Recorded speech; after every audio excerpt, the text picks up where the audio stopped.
Hello and welcome. This is Laren with the Fantasy Grounds Academy. Today I'm going to check out the new revised and updated character wizard.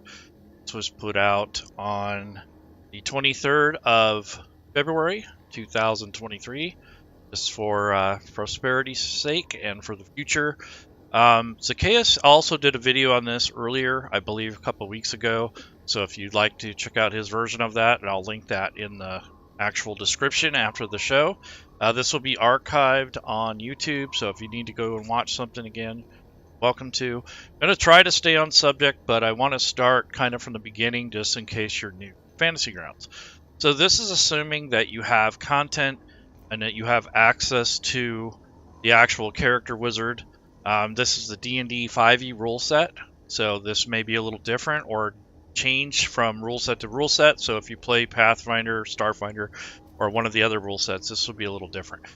Nonetheless, first things first is if you come over to the right-hand side of the interface, you will find that you can bring up the character creation by clicking on play option, and then you will click on the character, and then from there you will pop up this character selection window, and on the top left corner it'll say character wizard. So that's where you find the actual character wizard.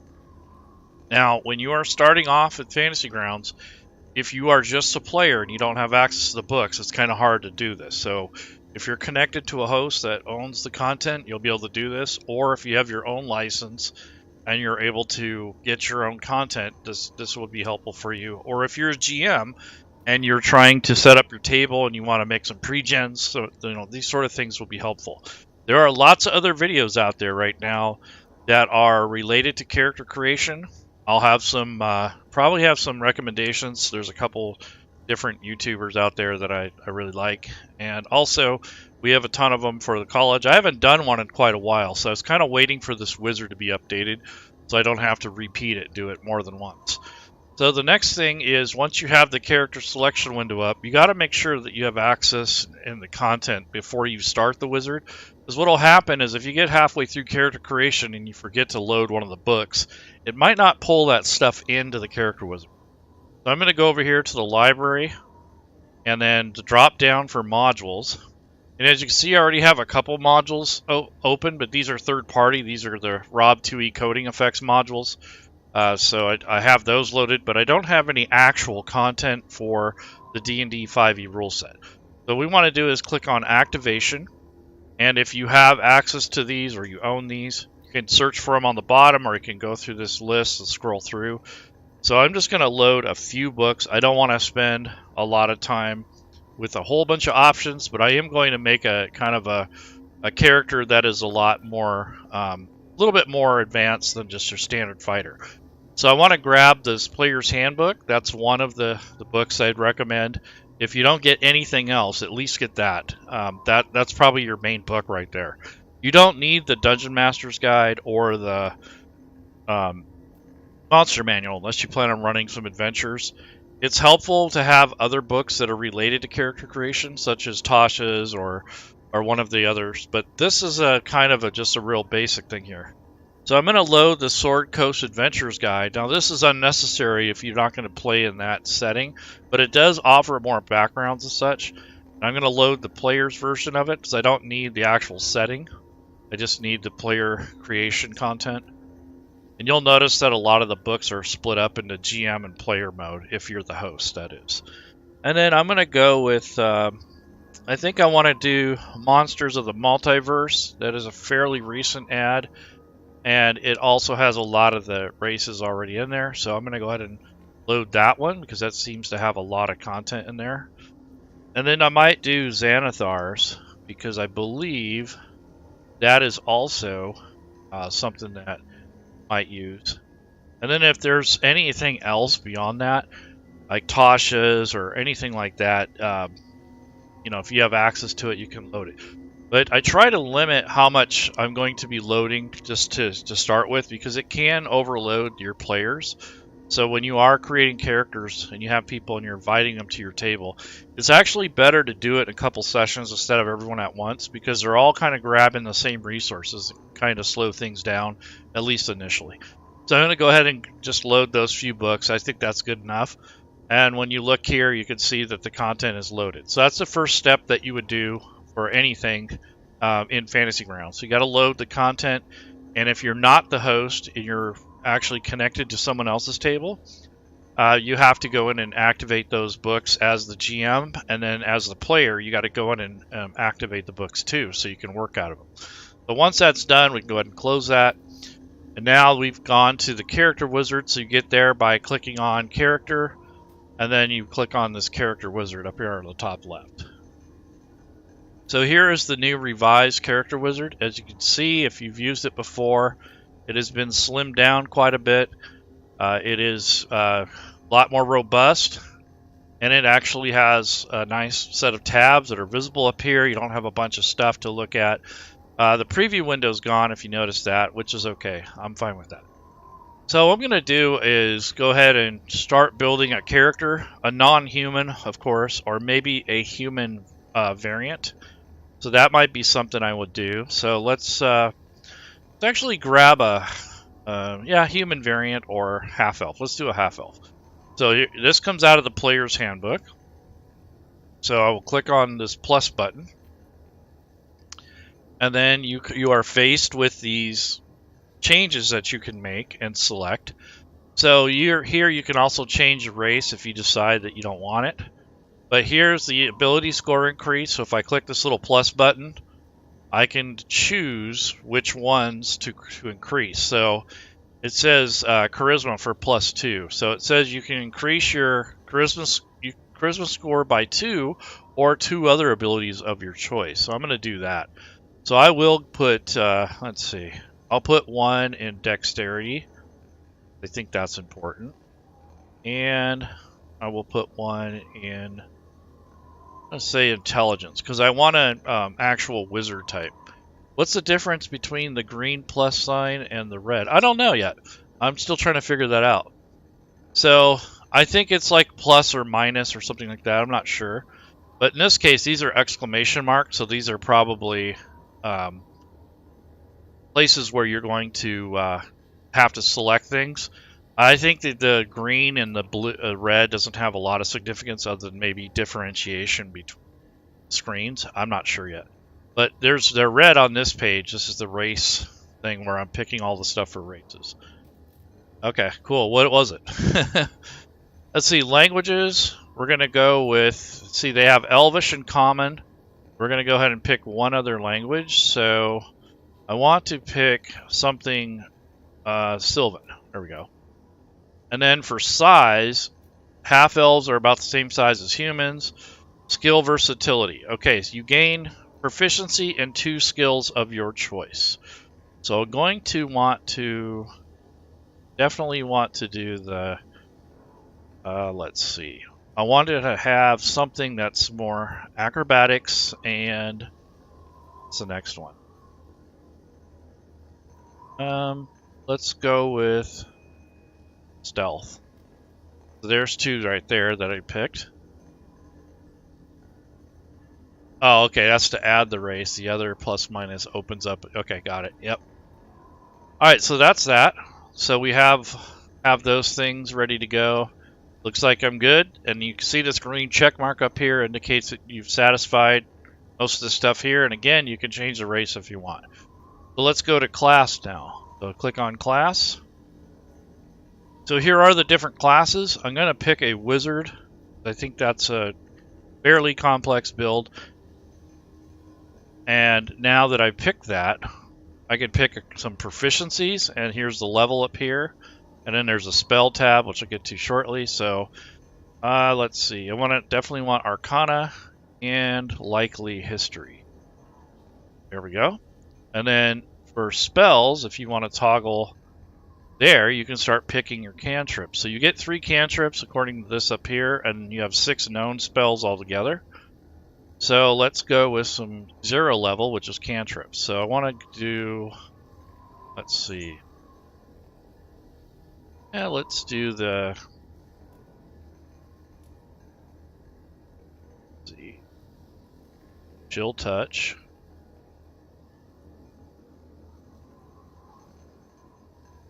And firebolt.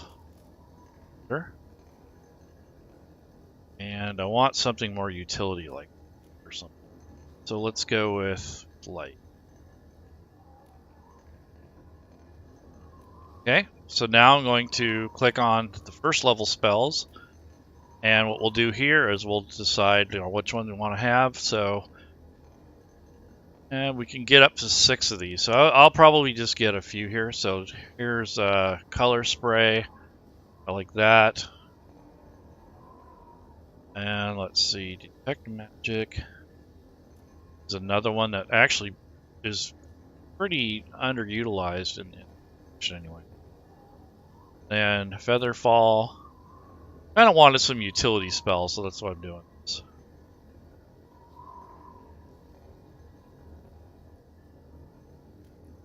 Orb elements. Okay, good enough. So here we have that, and then what you can do is you can read about these actual features that you're getting as well. So you get your spellcasting trait, your recovery, arcane recovery. You get your additional wizard spells, that sort of thing. So that's kind of cool. It gives you that, and then you can subtract these out so that they will give you a basic. So you don't have to have that expanded out, which is nice because that really helps. And then you can actually collapse that, and if you're going to multi-class, you could do that here by clicking on Add Class. So that's kind of similar to the way it was before. And let's go to abilities. So we can pick the method. So drag and drop. Let's do a point buy or standard array, or we can manually enter or dice roll. So I want to go with point buy. I think that's pretty fair. And then just increase the ones that we're getting racial bonuses down here. So we're going to keep that in mind. Your totals are up here. So I'm going to definitely go up a few in dex. And con, I'll just go probably just up to about 11. And intelligence, I definitely want to go up to at least 15 if I can. Wisdom, I'll just leave that kind of flat. Charisma, that.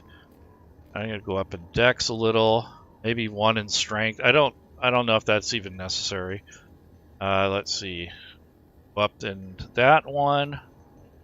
And getting down to the wire here. So I got 2 more left, so what do I want to do? Alright, so there we go. Spent all the points. So we got 8, 14, 13, 16, 11, and 15. This is a pretty good build. Good intelligence, decent dex, and good charisma. So that's pretty cool. So it looks like we're set there. I don't need to change anything else. And let's go to background. So being that this character already has some of the skills selected, I'm going to go ahead and try to grab one that doesn't have quite as many duplications. I think this will help me with that. So actually, let's try one that actually might create that. Let's see what happens. So let's go with Sage. Okay, so I'll hit the plus button and we go to the skills and we're going to pick the skills. So, oh, okay, I think it actually it will cancel out the ones because you already have Arcana and History. So I think that's good. So it kind of cancels those out so you don't pick them twice. Which is nice. I think we can do Persuasion since he has a good charisma. And then for languages, I get to pick a couple more. So I'm going to go with Draconic and Giant. So those seem to be where a lot of the languages are written. Maybe Dwarven too, but I think Draconic and Giant are a lot older, and they tend to be something that you might need for research, for magic. And then you have this researcher thing, which is really nice. You have access to libraries. If you wanted to change your background, you can click that up here on the top right. That's helpful. And let's go to equipment. So we can select a starting kit, or we can select wealth. So I'm going to go with the starting kit. And I get to pick between these two, so I'm going to go with a quarterstaff. And I want to go with a crystal for my spell focus and the scholar's pack, some sage. And then if you're going to add any extra items, you could do so for me. So that's just kind of up to you and your GM, but maybe you need a backpack or something like that, or a pouch. But anyways, I'm going to collapse that. And I like the filters, by the way. So you have gear, weapons, armor, so that's really helpful to narrow down what you're looking for. And then this is where your class, your background kit comes from, so it's pretty cool. And then you start off with 10 gold, so that's not bad. So once you've done that, now you're at the point where you want to review. So you want to go through and look at the stuff that you've selected and take a look and make sure this is what you want, because that's really, really what you want in regards to building characters. You want to make sure everything's set before you hit commit. Once you hit the commit button, it actually writes the character sheet. At that point, you can't really fix it very easily without doing a lot of monkeying around. So you probably want to make sure of everything before you hit the commit button. It's very important before you hit yes. So let's do that. So I'll hit commit. Put the name up here. So we'll do test wizard. And it's good to label these properly. So we're going to do level 1. And we'll say half elf. And this way, if you're looking for something later on, you can find out what it is. At least have that. Even if it doesn't have a formal name, this way you can find it easier. Because I don't know how many times I've built characters, and I got Billy Jim Bob, and the only way I can really see what it is by opening the character up, and I don't want to do that for every single character. So there isn't really a good way to preview characters in Fantasy Grounds, so this is the way I do it, at least to help mitigate that problem. So I'm going to go ahead and hit save. Once you do that, it writes to the character sheet, and this is what we got. So let's take a look. So it looks like it filled out all this stuff pretty well. It's all set there. All the skills are set. It's good. Here's our abilities, and here's that, so that's cool. Got the languages, efficiencies are set, speed and ancestry, so that looks right. Here's the inventory. So what we want to do here, if possible, if you have time or you're getting ready to play, the backpack is a container so you can actually store. And I see I got double clothing. It probably comes from my background and my class, so I don't need 2 sets of clothing. So I'm going to add 2 sets of ink. So this is because I chose 2 backgrounds, like wizard, and so it has to do with that. So it doubled up on some of that stuff. But now that we have this here, what we can do is just type where it says location on the right hand side. We can actually type where we want to store the stuff. So I might store the crystal in a pouch. And so you want to do it with a capital P here. A letter from a dead colleague, that's going to go in the backpack. Same thing with this parchment. So, and quill will go in the pouch. Spellbook will go in the backpack. So this is how you can separate out and kind of organize your content. So here's a book, that'll go in the backpack. And one of the things that I got in the habit of doing with some of my players, and you don't have to do this, it's kind of going the extra mile, but if you're going to have a spellbook, you open this up. It doesn't really say anything other than it's 100 pages and it's for recording. But you can actually unlock these and you can list your spells here. And the reason for that is so you can keep track of them. And if you lose the spell book or anything like that, it's in there. You can actually customize this, say so-and-so spell book. You can actually increase the value once you add more spells, because it's going to be a little bit more valuable.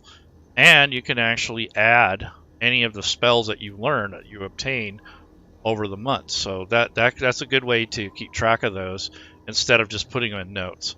So you can actually put down what your spells are and what level they are, that sort of thing. So that's only a suggestion.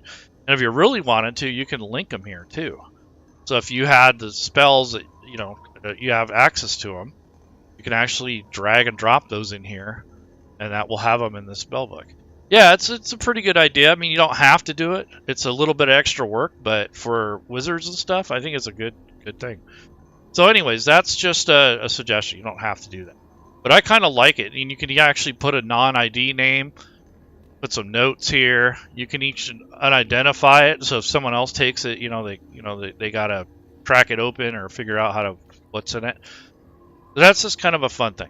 All right, so once you're done with that, let's see, I don't need 2 knives, so I'll change that. And I'm going to put the knife in the pouch. So that's just a preliminary build here. And then it's got 20 gold. I think that's probably a little much, so I'll just say 10 gold. Maybe we spent some of it on gear.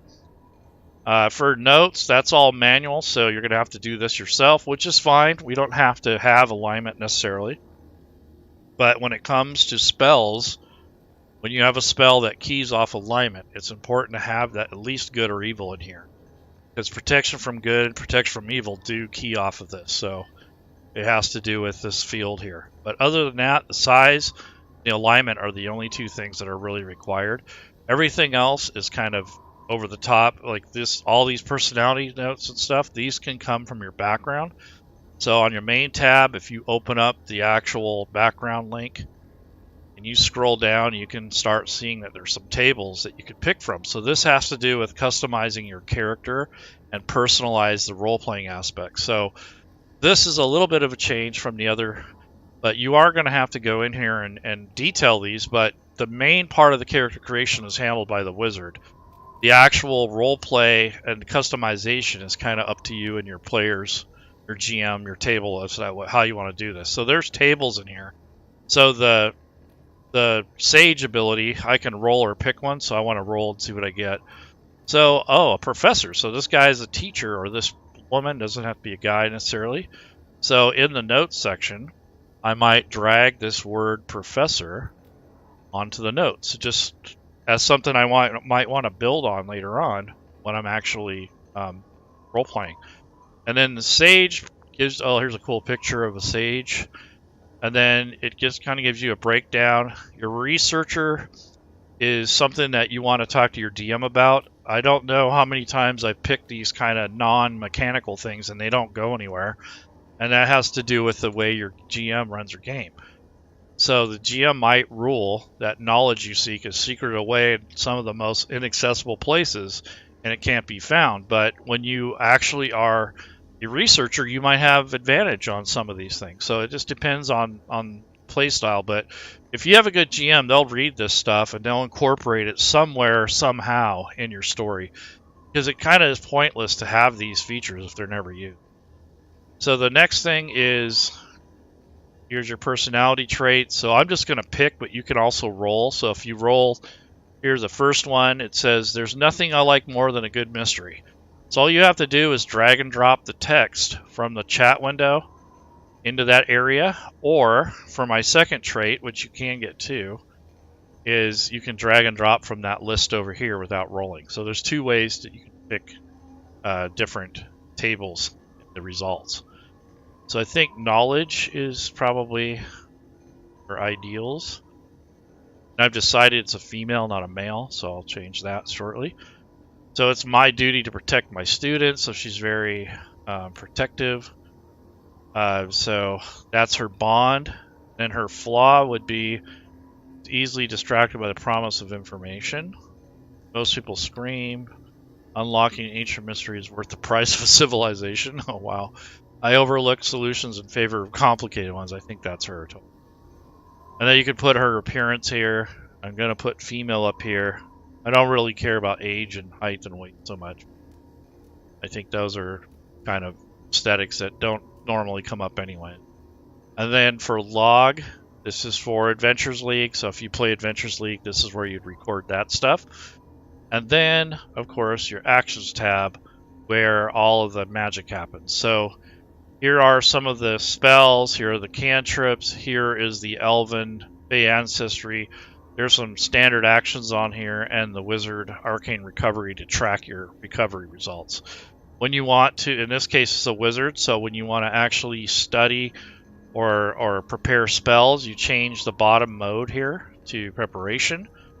click on the spells that you're going to prepare for the day up to your maximum, and then you switch it back to combat and then change this to actions, and that's where you want to be.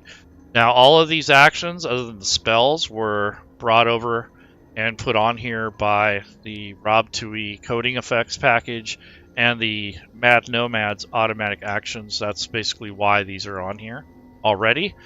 But if you are building a character and you notice that you're missing this stuff, all you have to do is either just drag and drop your spells over here and drop it up here where it says spell slots, and those will populate automatically. So in other words, if you go over here to spells, if you're a spellcaster, that is, and you want to go to your character tab, open up spells, and then from here, filter out. So whatever source you're going to bring them from. So I might change some of these out for Rob 2E versions of the coding. So for example, this comes out of the Absorb Elements color spray, comes out of probably the player's handbook. But if I do a search, I also have this 5e, Rob 2E's 5e version.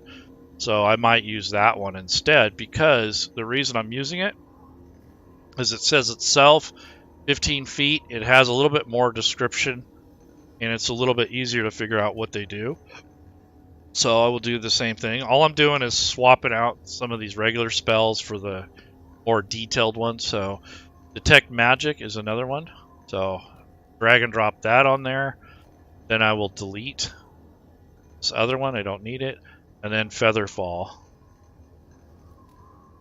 So when you're dragging these over, you got to be careful where you drop them, because they'll just go wherever they want if you're not careful. So the easiest way, the safest way, is to left click and drag where it says spell slots, and that'll actually add that to the here so that you don't have to worry about where you drag it to. And then I'm just going to right click and delete this other Featherfall. I don't want duplicates. I'm going to delete the Absorb Elements and put in favor the Rob 2E. I actually get one more spell, so I'll pick one. So here's Absorb Elements.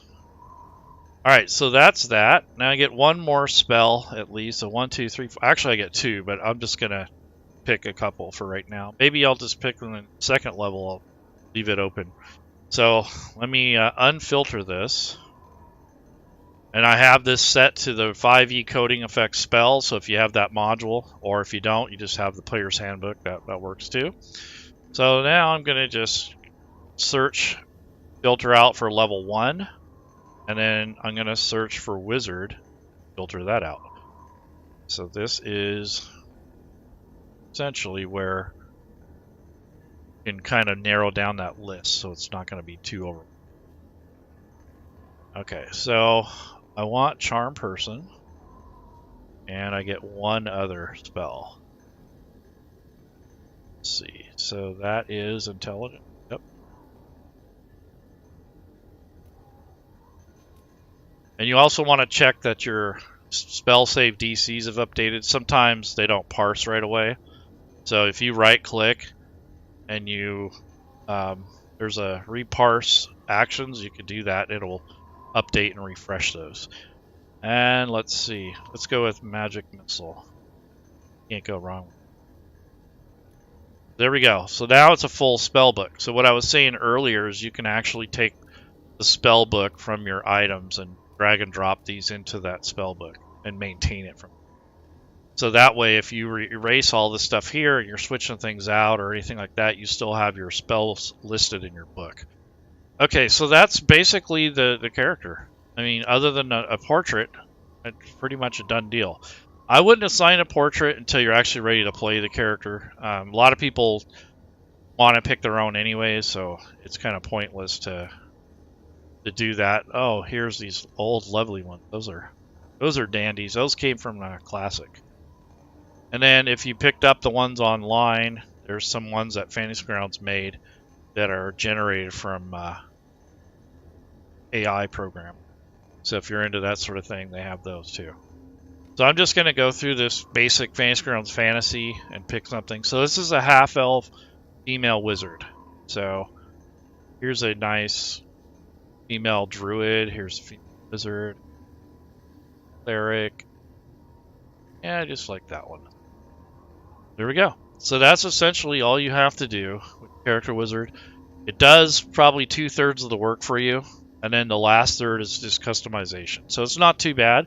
It seemed pretty smooth. It didn't blow up in my face. I don't see any errors yet, so that's a good thing. I'm sure if you guys find any errors, report it on the Fantasy Grounds forums if you can, instead of just griping about it, because it's not going to get fixed. I mean, I've bitched and complained, and it doesn't do any good.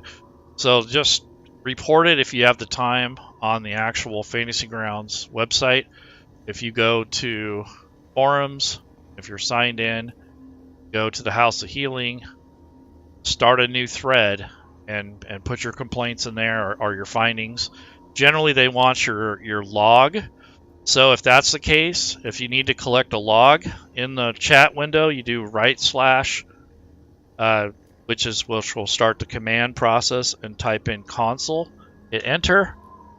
It brings up this console, and then all you have to do is click on compile logs up on the top left corner, and it will save it as a zip file, and that's what you'll give them when you're having problems with Fantasy Grounds. That's really the only way it's going to get fixed. Other than that, it's going to sit there until someone says, hey, there's something wrong. Anyways, have a good weekend. Happy Friday. See you around. And if you're not already watching Fantasy Grounds Fridays, I believe that's in process. So I'm going to go check that out, and I'll talk to you guys later. Bye-bye.